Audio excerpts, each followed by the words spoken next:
Hi everyone. So before we get into any maths today, if you are interested in having an online maths tutor for A-level maths, please do not hesitate to email me. So my email address is here. So it's doctordifferentiation@gmail.com, and the email address is also here as well. So if you would like an online A-level maths tutor to help you out to get ready for your exams next summer, please do drop me an email, doctordifferentiation@gmail.com. Just include a bit of information about you, what exam board you're doing, if there's any specific topics you need help with, and then we can arrange a meeting, a free meeting for about 15 to 30 minutes. Just have a little chat, a video call to get to know me on Zoom, and then we can book in regular sessions. And my sessions are on Zoom, and it's £35 per hour per session. So if you are interested, do drop me an email. Again, the email address is here. So doctordifferentiation@gmail.com, and we'll get into today's video right now. So today we're going to look at this question here. So this is question 6 from the 2018 Edexcel Paper 1 Pure Maths A-level exam. So it's question 6, and this question, if we scroll down, is on coordinate geometry. So it's on perpendicular lines, parallel lines, circle equations. So that's what we're going to look at. So we're going to go and answer this question 6. But before we go any further today, please do make sure right now you click like and click subscribe. Click like, click subscribe. It takes you less than a second. Luckily it's free. And also click the notification bell as well. It really helps the channel out. So do those right now, and we'll get into today's video now. So we have a circle C, and it's got a center A with coordinates 7, 5. So I think what I'm going to do here, let me just label that as 7 there, and I'm going to label that as 5 there. Okay, so we've got a line L, which has an equation 2x plus 1. Okay, so this like straight line L, which is kind of like tangent, and it does say here actually that it's tangent to the circle at this point P. So we've got this straight line, it's got a gradient of 2, so gradient of 2, y-intercept of 1, so actually that y-intercept there would be 1. And we've obviously got that in the diagram there. So the first part of the question is to show the equation of the line P to A. So P going to A, this equation there, the line there, the equation of that line is 2y plus x equals 17. Now, I guess with this first part, we just got to think about our circle theorems. So we've got a line L. So this line L is tangent. So it's a tangent to circle. But this P to A, this PA is obviously a radius, right? So any line you draw from the center of a circle to the circumference, which in this case we've got point P, which lies on the circumference. Any point from the center to the circumference is a radius. So PA is the radius, or is a radius of the circle. So when you've got a radius meeting at a tangent line like we've got here, meeting at point P, we know from a circle theorem that that must be perpendicular. Okay, so that's perpendicular. Obviously, we don't need to prove that in this question here. Obviously, it's just a fact we need to know. If you do ever get a question where you've got to prove that, it's a proof by contradiction proof, essentially, but we won't do that today. So the line L is perpendicular to PA. So let's just make a note of this here. So we know that PA is perpendicular to L, and that's because PA is the radius, and radii and tangents are perpendicular from circle theorems. So we know if we've got two lines which are perpendicular, their gradients must multiply to make -1. So in other words, when you have perpendicular gradients, the gradients are negative reciprocals of each other. So hopefully you guys remember that. So if we look at line L, so line L has a gradient of 2, and we can see that from the equation there. Line L has a gradient of 2. Okay, so therefore PA must have a gradient. So PA has gradient equal to the negative reciprocal of 2. So the number you times 2 by to make -1, and that's going to be -1/2. Okay, so -1/2 times by 2 gives you -1. So the negative reciprocal of the number 2 is -1/2. So flip 2 over to make 1/2. then change the sign to a minus sign. Okay, so we know that therefore the equation, so the equation of the line PA is going to be y equals, so in the form y equals mx plus c, it's going to be y equals the gradient minus a half x and then plus c, where c is the y-intercept for this PA line. So, I mean, if we just extend this PA line a little bit further, so we've got obviously PA there, but if we kept on drawing it, obviously it's going to look like this. So the C is going to be this point of intersection there, this plus C that I put at the end, this constant will be the y-intercept there. So how are we going to find that plus C? Well, we've got to basically find some coordinates, a pair of coordinates that lie on this PA line, and then substitute those coordinates into the equation. So we look at this red line, this PA line, this line that we just found the equation for, but we obviously not found C yet. We don't know the coordinates of P. The question doesn't actually tell us what these coordinates P are, but we know the coordinates of A. Okay, we know that the x coordinate is 7 and the y coordinate is 5. So let's write this down. So we know that the coordinates 7, 5 lie on this line here, this equation there. So it lies on the equation y equals negative half x plus c. So what we can do is we can actually just sub in x equals 7. So sub in x equals 7 and sub in y equals 5 into that equation there. So if we do that, we will get y, which is 5. So 5 is equal to negative 1/2 times by x, which is 7, and then plus c. Okay, so then it's just really a case of solving this. So we're going to get 5 is equal to negative 7 over 2 plus 3. Sorry, plus c, not 3, sorry.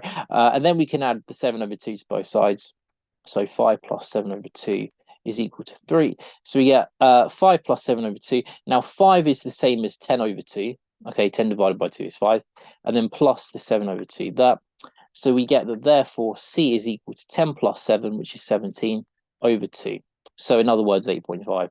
So we know that therefore PA, the equation of PA, is going to be y equals, so the same thing we had up here, so negative a half x, negative half x, and then plus c, which in this case is 17. Sorry, let me make that look like a 7. 17 over 2. Okay, so that's the equation for PA. So we found the equation for PA.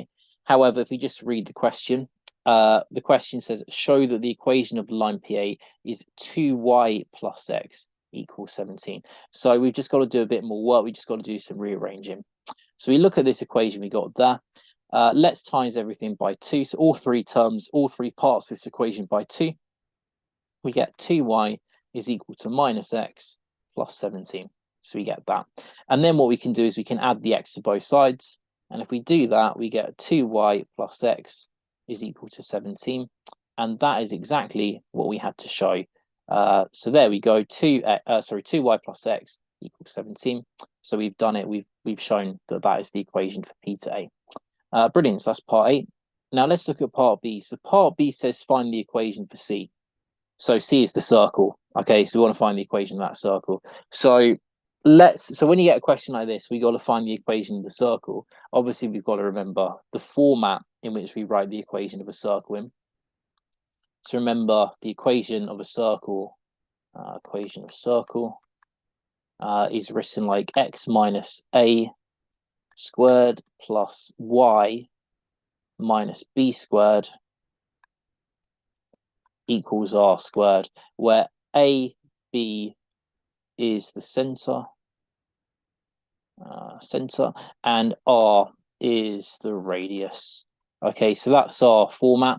Now, if we go to our question, if we go to our diagram, do we know the center of the circle? Yes, we do. We know the center of the circle is 7, 5. So x equals 7, y equals 5. So therefore, we know the equation of the circle is going to be x minus 7 all squared plus y minus 5 all squared.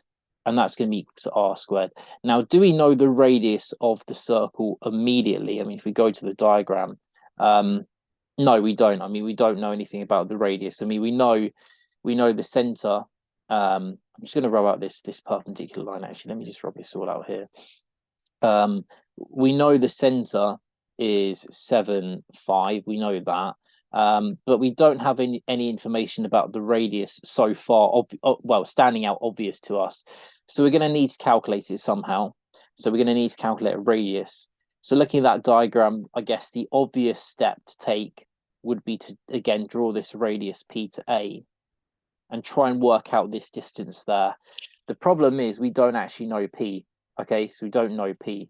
So if we want to find a radius, which we want to find that radius, and we don't know P, we need to work out P. We obviously need to work out P. So the question now becomes, how do we work out P? Well, we work out P because we know that P is the coordinate where L, this L line we had before, intersects with our perpendicular line, this PA perpendicular line. So let's make a note of this down here. So P, so the coordinates P is where L, the line L, so line L intersects with the equation for PA, so the equation for PA.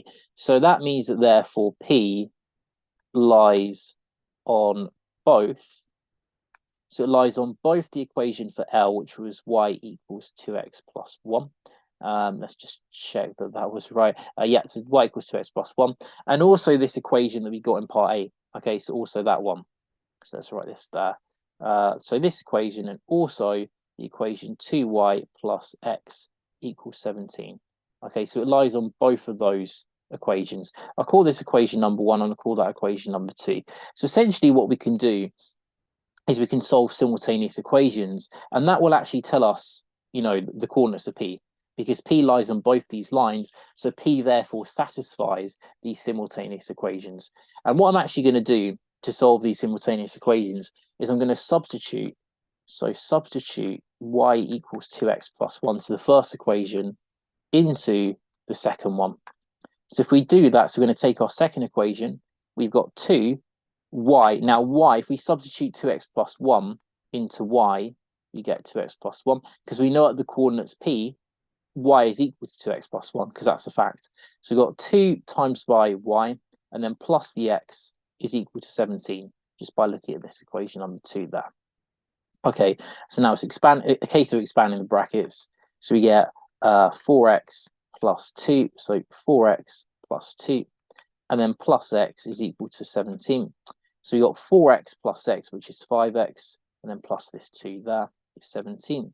So take away 2 from both sides, we get 5x equals 15. So therefore, we can see that x is 5. Okay, 3. Sorry, my bad. X is 3. Sorry, x is 3. Because 15 divided by 5 is 3. Okay, so we've got the x coordinate. So now to find the y coordinate, we can just plug the x value into either one of these equations there. Just by looking at the equations, it's going to be easiest to use the first one because we just plug x directly into the first one and we directly get y. So we're going to sub x equals 3 into, sorry, let me write that again, into equation number 1. And if we do that, we get y is equal to 2 times x, which is 3, plus 1. 2 times 3 is 6, plus 1 is 7. So therefore, y equals 7. So the coordinates of P, so therefore coordinates of P is going to be 3 for the x coordinate and 7 for the y coordinate. So we know that. So we can go back to our diagram then, and we can say that this coordinate P, actually what I'm going to do is I'm going to draw a new diagram actually, just because there's not enough space there. So we've got our circle there. We've got our middle there, which we know is 7, 5. And we've got our, so that's going to be A. We've got our P over there. And we know that our P there is 3 and 7. So now then we know the coordinates of P. We know the coordinates of A. Remember, the whole point of this question is that we want to find the equation. So we want to find the equation of this circle. So we need to find R, because R is the missing number. So we can now do that. We can now find the radius because we've got our center. We've got a point on the circumference. We can connect them up with a line like that. And now we can find the distance between those two coordinates. And remember, to find the distance between two coordinates, you use Pythagoras. So the way to think about this is we've got our 3, 3, 7 there. We've got our 7 and 4 there. Connect them up like that. and then we can kind of do like a little Pythagoras triangle like this, right angle triangle. So let's think about the base of this triangle. Okay, so the base of that triangle, the x coordinate there is 7, the x coordinate up there is 3. What's the gap between the number 7 and the number 3? The gap is 4, okay? Because 3 plus 4 equals 7. The gap is 4.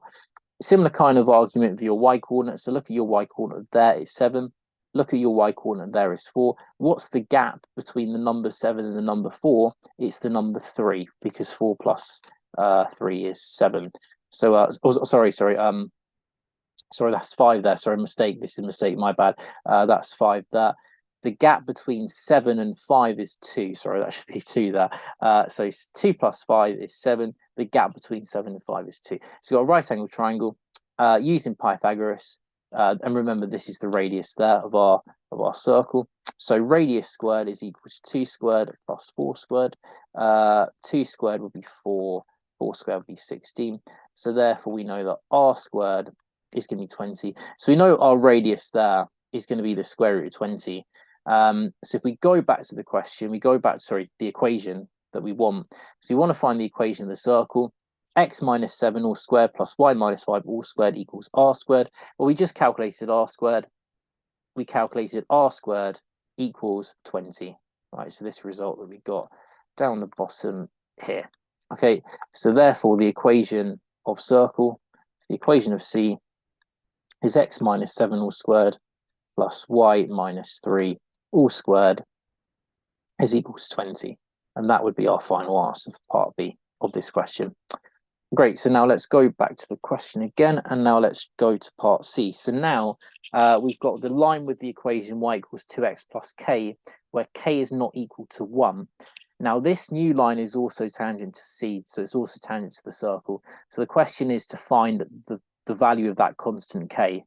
Okay, so let's think about this. So I'm gonna think about this on a diagram. So you've got this new line, y equals 2x plus k.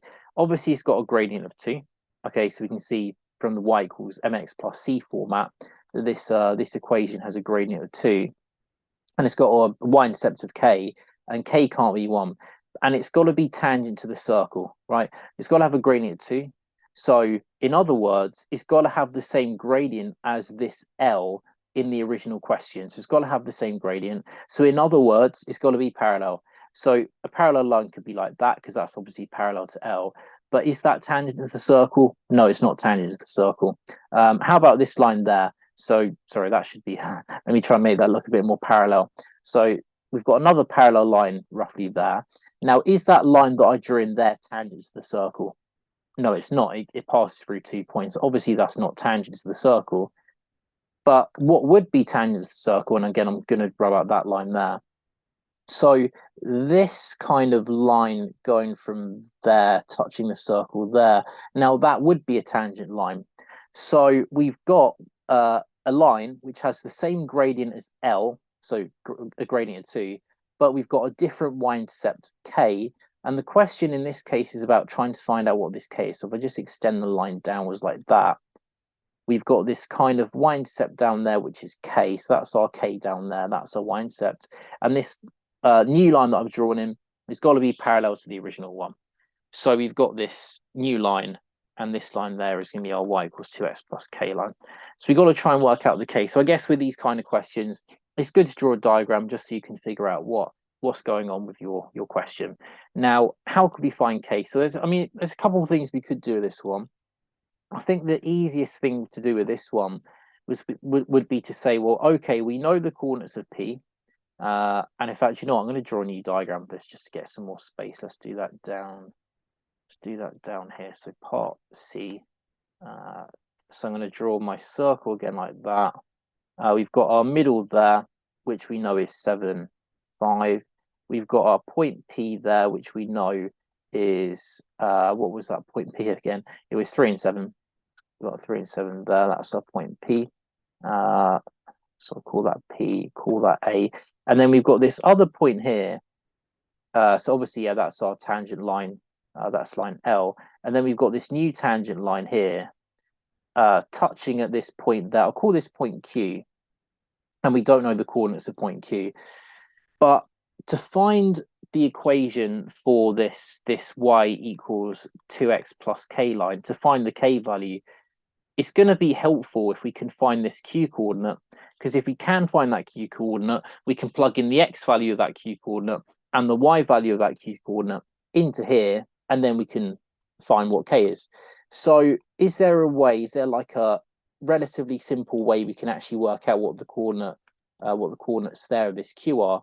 Well, actually we can, because remember that since L and this line here are parallel, and since the radius there is perpendicular, we know that also the radius going from A to Q, and I'll do this in a different color, is also perpendicular there, right? So what it means is that P, so this line going from P there in red to this Q there in green, so PQ is perpendicular, it's perpendicular to y equals 2x plus k. And actually PQ, the equation of PQ, so equation of PQ is the same as the equation of PA, because it's all on the same straight line. Okay, so it's the same as we had before. This what was it again? It was yeah, this one here, 2y plus x equals 17. So let's just make a note of that. So it's the same one we had before. So 2y plus x equals 17. So we know the equation of this PQ had a gradient, a particular gradient, and we knew the gradient was, if we just go back to that working, we know the gradient there was -1/2, right? And we actually established that over here. The gradient there of PA is -1/2. So the gradient of PQ is also going to be -1/2 as well, right? Same gradient, same line, same gradient. So how can we use that to work out our coordinate of Q, our coordinates for Q? Well, we know that if we draw like a little triangle here, obviously this radius, this red radius and this green radius are the same. So, and they lie in the same line. So if we draw like two little triangles like this, these triangles here that I've drawn in are going to be identical. So that right angle triangle and that right angle triangle, they're going to be identical, right? So what I will just do in my workings, I'll just say that PAQ is a straight line, okay? Because obviously it's the diameter of the circle, so it's a diameter of circle. So we know that if we start with this coordinate P there, we've got an x value of 3, okay? And we go there to this center A with an x value of 7. So the gap between 3 and 7 is 4. So I know the base of this first triangle here is going to be 4. Let's do this in purple. So that base there, going from 3 to 7 is 4. So that means that this base going from 3 to the QX coordinate is also going to be 4 as well. So 7 plus 4 gets us an x coordinate of 11. Okay, gets us an x coordinate of 11. Now, how about the y values? Again, very similar idea. So we got a y value at P of 7, and then we drop down 2 to a y value of 5. So we go down by 2. So this triangle, this identical triangle down there, also drops down by 2. So 5 take away 2 will give us 3. So we can see just by using identical triangles and using the fact that everything's on the same straight line, we can see the coordinates of Q will be 11 and 3. Okay, so from diagram we can see that Q will be 11, 3. Okay, so now then we know that 11, 3, these coordinates there lie on y equals 2x plus k. So we know that 11, 3 lies on y equals 2x plus k. So therefore we can sub in x equals 11 and y equals 3 into the equation. And if we do that, we will get 3 is equal to 2 times 11 plus k. Now 2 times 11 is 22. So 3 is equal to 22 plus k. Now if we take away 22 from both sides, 3 take away 22, that's going to be negative 19. So we get k equals negative 19. So there we go. We answered the question. So the k value will be negative 19. That's going to be the value of our constant there. So that's one way you could do that question there. It's probably the easiest way to think about that one. So if you've got two parallel lines, you know, being tangent to a circle, then it means that the points connecting, if you draw two radii from the center to those tangent points, then that's going to be a diameter. So you can just use like a little triangle argument, some gradient arguments to explain why this coordinate there will be 11, 3, and then we can plug it into our equation y equals 2x plus k to get k. You could also do this question by using the discriminant. So what you could say is, I'll do like an alternative method here. So alternative is you could say, well, okay, so this equation for the circle, so x minus 7 all squared plus y minus 5 all squared equals 20. So we've got that circle equation there, and we've got the line. So the line y equals 2x plus k touches the circle. And we'll say again, we'll call it the coordinate q again. It's about this coordinate q. So it touches at coordinate q. So what you could do is you could sub y, my bad. You could sub in y equals 2x plus k into this equation of the circle, and then you'd get x minus 7 all squared plus 2x plus k all squared minus 5. Sorry, not all squared, sorry, my bad. Just brackets there. That's all squared equals to 20. So what I just did is I swapped this y there for 2x plus k. So you could substitute that in, and then you could expand all the brackets. And when you expand all the brackets, you'll get a quadratic equation. And then you can say that because this y equals 2x plus k line touches the circle, it just touches once, it means that this equation must have one solution. So this equation needs to have one solution. So this equation needs one solution, one real solution. I'll just put real there because if you do further maths, and obviously you study complex numbers, don't worry if you don't do further maths because it doesn't matter. So you've got one real, we need one real solution because you've only got one point of intersection, okay, between the line and the circle. So we need one real solution. So therefore, we need discriminant b squared minus 4ac to be equal to 0. So we need b squared minus 4ac to be equal to 0, because remember when your discriminant is 0, so when the thing under the square root in your quadratic formula, so remember your quadratic formula, you got minus b, x equals minus b plus or minus b squared minus 4ac over 2a. So when this number is equal to 0, then obviously your quadratic equation only has one solution because that becomes 0 and you've only got minus b over 2a, and that's your one solution. So what you would do if you do this method is you expand your brackets, you simplify your answer, you get a quadratic equation in the variable x, and then you take your a, your b, your c, you plug that into your discriminant, you set equal to 0. You're then going to need to solve a new quadratic equation for k because you're going to get two k values. And one of those k values will actually be 1. Why would one of those k values be 1? Because if we go back to the question, we can see that we've got a k value there of 1. And then your other k value will be the k value we need. And you'd work that out to be minus 19. So that's how you could do a discriminant method. But it's going to take longer. It looks a much more trickier method just because you've got to expand lots of brackets. Because, yeah, you're going to have to expand brackets, simplify your algebra, then do your discriminant, and then you're going to need to solve a new quadratic. So it's just a bit of a messier method, but there's nothing wrong with that. That's all correct. It's just easy in this case to do like a diagrammatic explanation to get your q coordinate and then plug that into your line equation. So sometimes with these questions with circles and tangents, you can, use a diagram to explain why a certain coordinate is a certain coordinate, and then that's normally a quicker argument. But sometimes you just have to use the discriminant. So a general rule of thumb with these questions is that if the number of marks is quite low, then normally you don't need to use a discriminant. So if we go to this question C, it's a 3-mark question.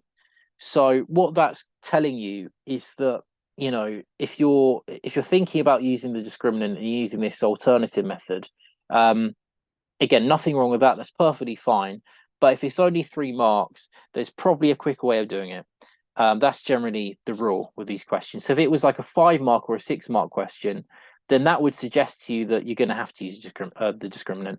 If it's only like 2 or 3 marks, then that's suggesting to you there's probably an easier, quicker method than having to do, you know, substitute into your circle equation, expand the bracket, solve an equation, use your discriminant. It's probably a quicker method. And in this case, it's just quicker to use this kind of triangle explanation. But any questions, do let me know, and I'll get back to you, and I'll try and help out with anything that doesn't make sense.